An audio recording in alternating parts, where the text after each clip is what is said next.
মাথা মুন্ডনে এসআইআর এর লিস্টে সকাল দিয়ে আমি যা দেখে বুঝলাম যে পুরোটাই গোল গোল করে দিয়েছে, কোনো স্পেসিফিকেশান নেই যে কত মানুষ বাদ, কত মানুষ ইনক্লুডেড হলো, যে কত মানুষ হলো।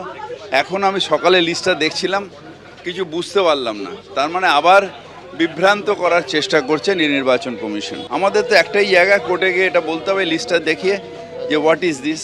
যদিও আমি ফাইনাল বলতে চাই না, আর একটু আমাকে লিস্টটা দেখে নিতে হবে, কিন্তু সকালে যা দেখলাম টিল 5 PM অ্যাডজুডিকেশন মানে কি?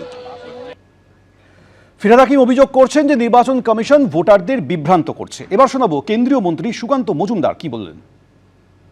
সাপ্লিমেন্টারি লিস্ট যেটা বেরিয়েছে, এই সাপ্লিমেন্টারি লিস্ট সুপ্রিম কোর্টের তত্ত্বাবধানে তারা নিযুক্ত কলকাতা হাইকোর্টে তারা নিযুক্ত যারা জুডিশিয়াল অফিসার, তারা সেই সাপ্লিমেন্টারি লিস্ট তৈরি করছে।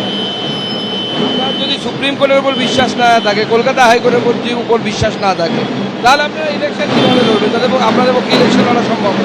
ভোটকর্মী এবং বিএলও ঐক্যমঞ্চের সাধারণ সম্পাদক স্বপন মণ্ডল কি বলছেন দেখুন।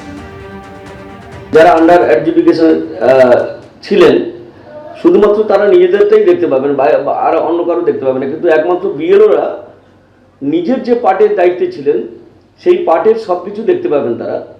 তো স্বাভাবিকভাবে একটা পার্টের যে যতগুলো আন্ডার অ্যাডজুডিকেশনে ছিল সেটা পুরোপুরি বিএলও দেখতে পাবে, কোনো ইন্ডিভিজুয়াল দেখতে পাবেন না বা কোনো ভোটার দেখতে পাবে না। সমস্যাটা হচ্ছে কি, যে সার্ভার ডাউন হয়ে গেছে বা সার্ভার ক্র্যাক করে গেছে, তার ফলে রাত 12টার সময় বা তারপরেও অনেক গভীর রাত পর্যন্ত চেষ্টা করে বহু বিএলও তাদের তালিকা দেখতে পাননি। যাদের ইতিমধ্যে সমাধান হয়ে গেছে তাদের হয় সাপ্লিমেন্টারি লিস্টে নাম উঠেছে, নাহলে হচ্ছে ওই ডিলিটেড লিস্টে নাম উঠেছে।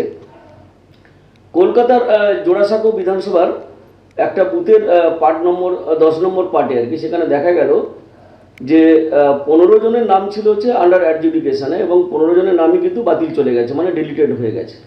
স্বাভাবিকভাবে যারা প্রচার করে থাকেন যে একটা নির্দিষ্ট কমিউনিটির লোককে বাদ দেওয়া হচ্ছে এবং ইচ্ছাকৃতভাবে বাদ দেওয়া হচ্ছে, কথাটা ঠিক নয়, সেটা হচ্ছে অপপ্রচার আর কি। গতকাল মাঝরাতে প্রকাশিত হয়েছে প্রথম দফার সাপ্লিমেন্টারি লিস্ট, আর সেই লিস্টে কতজন তালিকায় রয়েছেন, কতজনের নাম বাদ গেছে সেই ছবিটা এখনো পুরোপুরি স্পষ্ট নয়। ওয়েবসাইটে তালিকা প্রকাশের পরও ধোঁয়াশা রয়ে গিয়েছে। মাঝরাতে কমিশন এবং সিও দপ্তরের ওয়েবসাইটে তালিকা প্রকাশ করা হয়। জোড়া তালিকা প্রকাশ হয়েছে, তার মধ্যে একটি রয়েছে ফাইনাল লিস্ট আর একটি রয়েছে ডিলিশন লিস্ট, কিন্তু কিছু ক্ষেত্রে এখনো ধোঁয়াশা রয়ে গিয়েছে। সরাসরি কথা বলবো, রুমা পাল আমাদের সঙ্গে রয়েছে। রুমা, এখনো পর্যন্ত এই যে 29 লক্ষ নিষ্পত্তি হয়েছে বলে কমিশন জানিয়েছিল, তার মধ্যে কতজনের নাম উঠলো, কতজনের নাম ডিলিট হলো, সেই তথ্যটা কি সামনে এলো?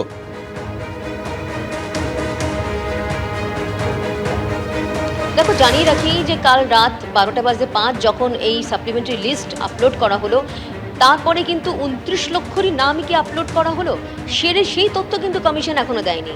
29 লক্ষ যে বলা হয়েছিল, যেগুলো নিষ্পত্তি হয়েছে, তাদের সকলের নাম কি এসেছে সেটারও কিন্তু কোনো খোলসা করেনি নির্বাচন কমিশন। অন্যদিকে কতজনের নাম বাদ গেল, সেই নামের বাদের তালিকাও কিন্তু দেয়নি। অর্থাৎ শুক্রবার পর্যন্ত যেটা আমরা বলে আসছিলাম 10 লক্ষের নাম বাদ যাওয়ার রয়েছে, সেক্ষেত্রে কালকে যখন ওয়েবসাইটে যখন লিস্ট বেরোলো সাপ্লিমেন্টারি লিস্ট, কতজনের নাম বাদের তালিকায় সেটা কিন্তু কমিশন এখনো জানায়নি।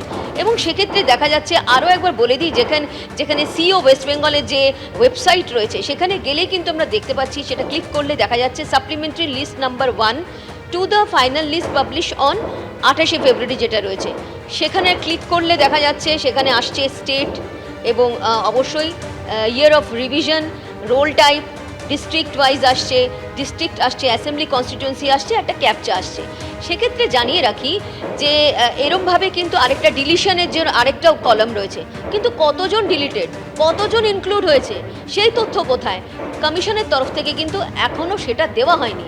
জানিয়ে রাখি যে এর আগে এই ফাইনাল লিস্ট অর্থাৎ সাপ্লিমেন্টারি ফাইনাল লিস্ট বেরোনোর কয়েকদিন আগেও কিন্তু কতজন নিষ্পত্তি হচ্ছে আর কতজন বাদের তালিকায় রয়েছে সেটা কিন্তু কমিশন জানাচ্ছিল। কিন্তু কালকে যখন ফাইনাল লিস্ট, সাপ্লিমেন্টারি লিস্ট একদম 12:05 রাতের বেলা যখন প্রকাশিত হলো, তারপর থেকে কতজন বাদ গেছে সেটা কিন্তু নির্বাচন কমিশন এখনো জানাচ্ছে না। সেই জানানোর জন্যই কিন্তু আমরা বারবারই সেই আপডেট অবশ্যই কমিশনের কাছে চেয়েছি। সেই কমিশন কিন্তু এখনো পর্যন্ত জানায়নি কতজন বাদ গেছে এবং আদবে কি 29 লক্ষর যে নিষ্পত্তি হয়েছে তার মধ্যে কি 29 লক্ষই রয়েছে নাকি তার থেকে কম লোকের নিষ্পত্তি হয়েছে। কারণ এই সপ্তাহেতেই বলে রাখি যে আরও একটি লিস্ট বেরোনোর কথা রয়েছে শুক্রবার।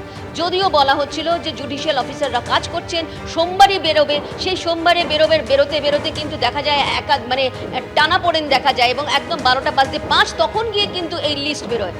কতজন ডিলিট হয়েছে, কতজন ইনক্লুড হয়েছে সেটা নিয়ে কিন্তু এখনো সঠিক তথ্য কমিশনের তরফ থেকে দেওয়া হয়নি।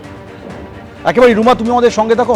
এবিপি আনন্দ, এগিয়ে থাকে, এগিয়ে রাখে।